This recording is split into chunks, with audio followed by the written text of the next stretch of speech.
like behind the muscle, muscle jam. She look like behind the muscle, muscle jam. Yeah, I'ma behind the muscle, muscle jam. Yeah, we the muscle, muscle jam. We the muscle, we a team, muscle. We the muscle, we the team, muscle. We the team, muscle. We the muscle, we the team.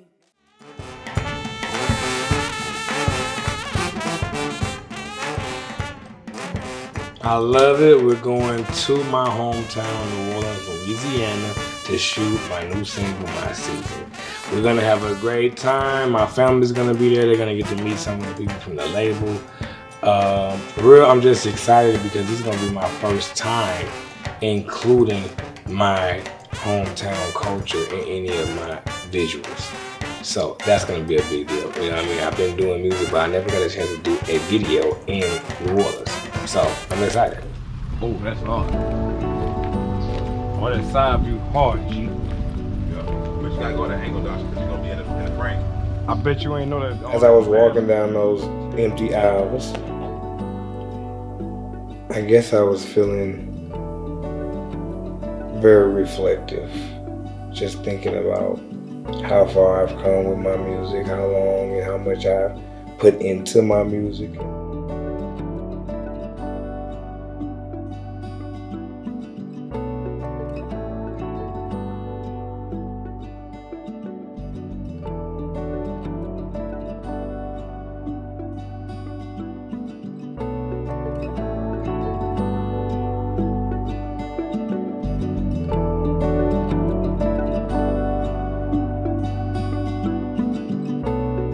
Really was just feeling the maturity in my artistry, how far I have come, how much I have put into my career, all the blood, sweat, and tears, and you know, just watching the fruit come into fruition, watching the flowers blossom, you know, it kind of was like a great metaphor of being the Botanical Gardens. Ready, action.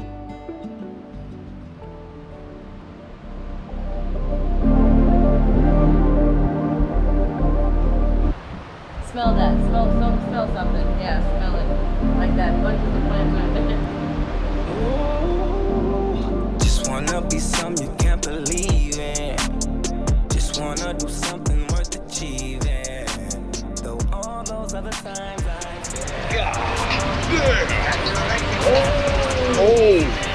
Found it. You know you can put your GoPro in the water the too. beauty in the beast. Bro, look at that. That's the alligator guard. That's all.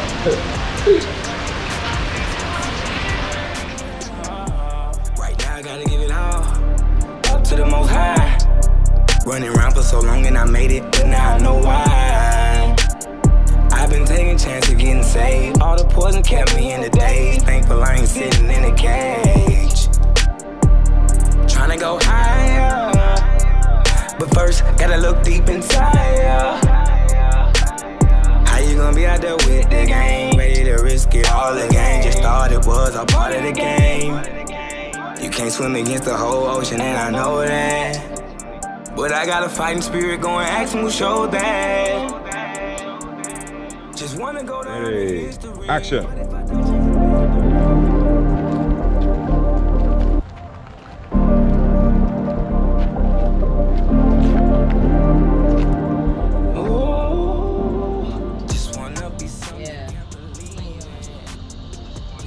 Well, it started off with me just looking for some beautiful scenery.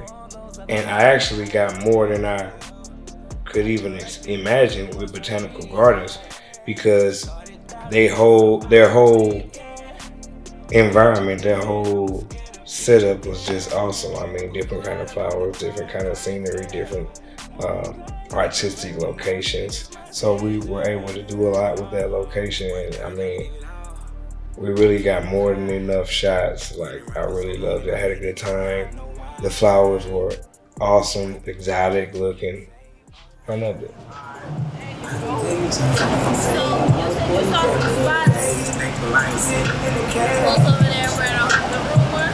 Yeah.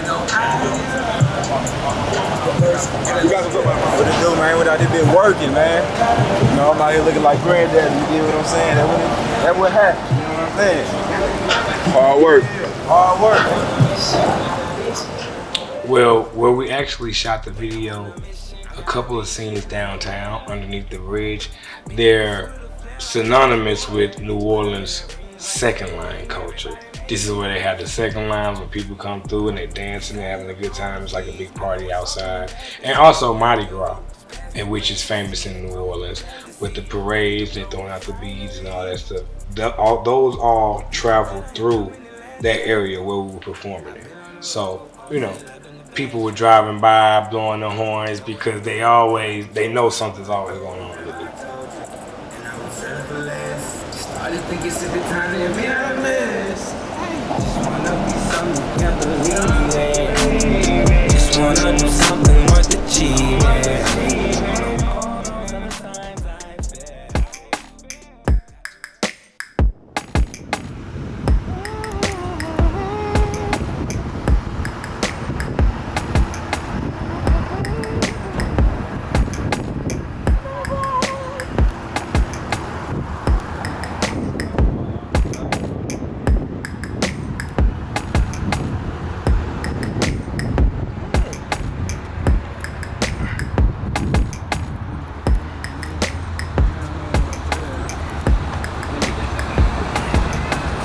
We stopped and got it's a water ice, but I think they call it a huckabug. You know what I'm saying? Just a country name, but super good. Been eating them since I was a kid. Like I said, every summer I'm in New Orleans, so this is what we grew up eating. My niece was there, so I got a chance to spend some time with her and got her a huckabug. What kind did you get? Wedding cake. Oh, that's what cake. Look clear. That's the simplest, dog. Word. What kind you get? Wild cherry. Wild cherry. I think she a wild cherry. Yeah. What kind you get, Kief Brown? What kind you got for me? Strawberry. Okay. My mom was there. My mom was there also. That's why it's always good seeing her. She always supports me in everything that I do, and you know, just to be able to bring it right to her front porch, literally, so she can see me at work was a good feeling. Everybody else to stay out the way. Stay there. Stay there. Stay there. Yeah. Dasha, don't move. All right, the significance behind the trolley in New Orleans. I just remember as a kid, my dad used to take me on the trolley, kind of like our little special trips. He had a car, but we would just park the car and ride the trolley through the city, jump off, grab something to eat, jump back on the next one. And you know, when I had the opportunity to put that in the video, it was just something about New Orleans that I felt like I couldn't leave out.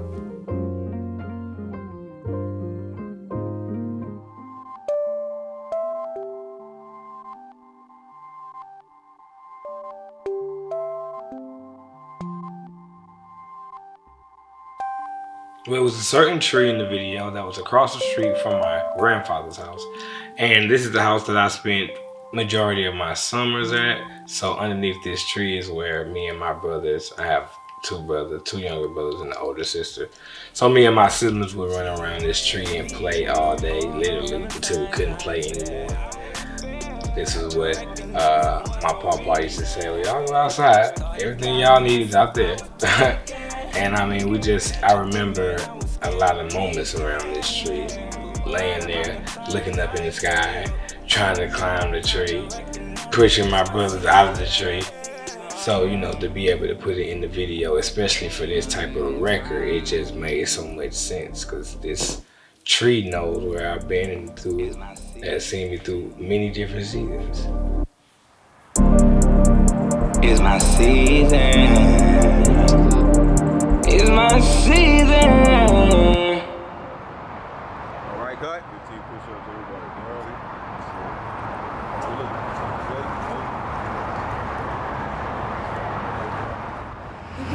My name is Monk. I'm way down here at New Orleans. I'm sitting in front of the cafe at the Monk.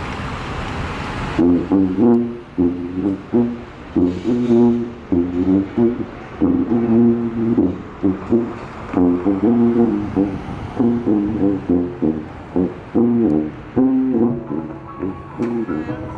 New Orleans, Yes. right before the storm. How you feel?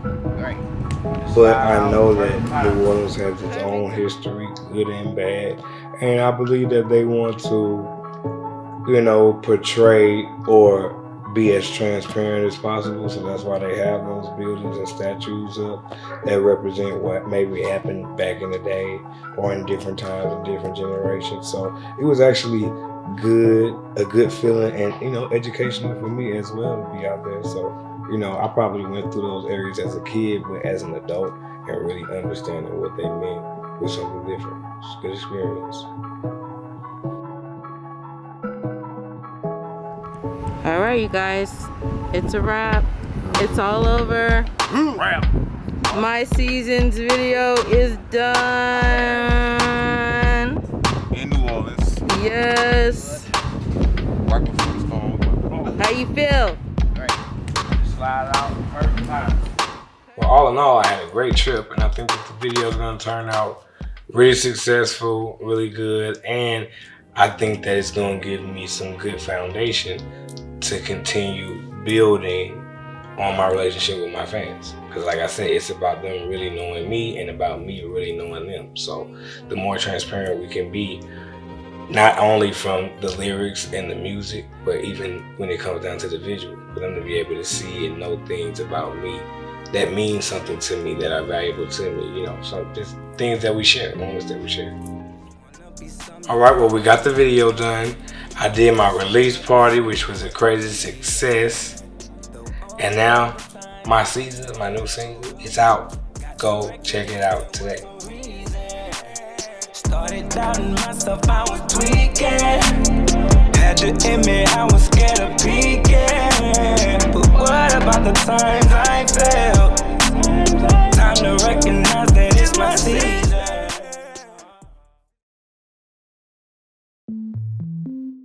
Today I have a secret that I want to tell my label. I'm saying it's a secret, but I really just been dealing with it internally. So, I hope that they take it well. But today's the day. Today we're going to be talking to Kief Brown, and he has some news for us, basically. Scary news. So Kief Brown is calling us today because he wants to meet up with us today, because he said there's something very, very, very important that he wants to talk about that has really been... Yeah, it says on his heart, so it's like makes me a little nervous. He said something that has been on his heart that he really wants to talk to us about. And so we're about to meet with him and see what he wants to talk about. You always get a little nervous when artists want to talk, because you don't, especially when they kind of like vague on what it is. Yo. Hey, Kief, how's it going? What it do? How y'all feeling today? We good, man. Good, Right. good. It's amazing. That's what's happening. It's always good news, man. So what's the talk? What's the talk? Yeah, I know you said you wanted to talk to us, so we're just trying to figure out what's going on. Okay, well, I'm glad y'all sitting down. Okay. You know what I'm saying? Y'all know we family, so Right. This is just, it's not like a regular record label situation. So when I'm dealing with something internally, I'm just in one of them type of awesome situations where I can express that to y'all. You feel me? Now, I've been doing my music for a while. I mean, you know what I'm saying? Got nominated for a couple Grammys. I would like to say that I've been consistent and executing, but Right. something not sitting well with me on the inside. And, I'm kind of nervous about saying this because y'all got to brace yourself. Yeah. You always get a little nervous when artists want to talk, because you don't, especially when they kind of like vague on what it is. So you're like, dang, what is it? I'm kind of nervous about saying this because y'all got to brace yourself. Because, you know what I'm saying? Like, Okay. when I do say it, it might just come off like, so, yo, y'all my family, I'm about to say. Right. Bro, I want my music to celebrate God. Like, I don't want my music to celebrate anything else anymore because I feel like I wasn't controlling that. That was just a narrative that was given to me as I'm writing records for people, or they want these kind of records, and I never stopped to think about what kind of damage I may have accidentally been doing. And y'all know I just had my second daughter, so I have these feelings. I'm all elated, and then my fantasy of being a great father gets tarnished by a video popping up on YouTube of my daughter saying, "Daddy." Man, God blessed me with 2 daughters, so I have to be conscious of the music that I put out. Like, before I care about any follower, any fan, like, these my 2 biggest fans. All I need is them singing the songs and I'm totally fine. So I'm conscious of that. I want them to be able to be proud of me.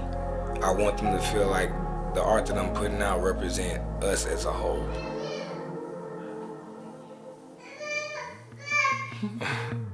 And get what? I'm like, if they planning on canceling YouTube, I might be okay. But I don't see that happening anytime soon. So I got a question for you. So when you said that you want to write different music, are you talking about like you just want to like you want to change your genre in general? Are you talking about you want to change the genre? That's what I should have been saying. Thank you for articulating that for me, Dasha. Like, yes. So Mr. Kief Brown want to switch his genre to what's that? Gospel rap. Gospel rap. Yeah. Yes. And guess what, Garry? As a man, I want you to know that you can see I'm still building my confidence because I couldn't even say it how she just said it. Right. You feel me? And that's something that I got to work on. Because guess what? I'm already knowing when we signed, it was a great day. Everybody was there.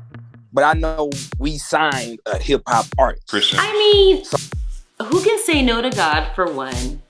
It is an altar, and it does change things a little bit because with secular music... So we signed him as a hip-hop artist. So. Yeah, I mean, we signed him as hip-hop, so, you know... But you know, honestly, he's been giving that vibe for a while now. Yeah. So when he said it, he was a little nervous about it, a little apprehensive about it, but I'm all in for it only because I know who he is personally. And he's been giving us that vibe, you know, all he talks about is God and the word and how we can formulate that to our lives. And so, you know, he's been that consistent like voice representing his faith. So to me, it was a no-brainer for me.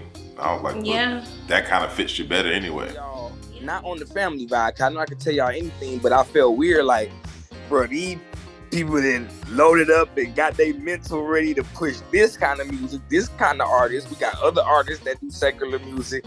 I just thought this might be a real wrench in the situation, but for what it's worth, right now, my Holy Spirit on autopilot, so my flesh just gotta go with it. To be honest, what led me on this new path with my music and my recent genre change, it was my experiences thus far, you know? So many situations that I made it out of that I shouldn't have made it out of. So many circumstances that I always thought would end up being my biggest losses, but they end up becoming my biggest lessons. Truth is, God was always with me. Once I actually started responding back and tapping in to actually hear what he was and see what he was doing in my life, that's when the conversations began. Gotta go with it. Like, my flesh been driving all this time, and my spirit, like, the one thing that we had some success on, the show goes on with Lupe Fiasco, which we sold millions, which we got all kind of 100 billion on YouTube. It's the one thing that I didn't have any control over. Woo! If that make any sense. Yeah. Everything I've been trying to do on my own, like I said, it could have been forced. I don't want to blame nobody, but you know what kind of society we live in. So it's almost like blaming everybody. You feel me? that kind of fits you better anyway. Yeah, I mean, that fits. And, you know, God is over this whole thing anyways. So he says what's going to do good, or even if we feel like it's not doing good, God is saying, hey, if you're doing some work for me, it don't matter if you're touching 1 or 2 or 3 people, you're still helping me out. So at this point, you know, it's not always about money. Yes, we would like to be successful and do great, but if we have an artist that wants to do work for God, that means we're all doing work for God. It's not necessarily saying that you won't make money because you're doing gospel music. You probably still can make money doing gospel music, but you gotta test out the market and see where he fits in the market. You know, make sure his production and stuff like that is tight behind him. And you know, in the music game, it's not all about money because you don't make a ton of money at first, especially with an independent label. So you really gotta try out different things to, you know, find your niche, find where you can be the most consistent at. And that, to me, that's the most important thing, is like find out where our artists can be more consistent at than anything. An artist got to be true to themselves. So this is, as an artist, it's your art form. It's your creativity. You know, it would be hard for an artist to be creative if their whole mindset was in a whole different place. So, you know, I say everybody should keep it real. If you're a gangster, keep it real gangster. If you a gospel artist, keep it with that word. Represent yourself in that proper format. And our job is to never put them in a position where it goes against that. I try to meet people where they are and where they're at, you know, and kind of like mold from there. Because I think that's the truest art form to me. So I guess now it's just time for us to get to work. Yeah. Gonna make some beats, man. Let's make some beats. Yeah. We got it. We got it. We the team, muscle, we the muscle, we the team.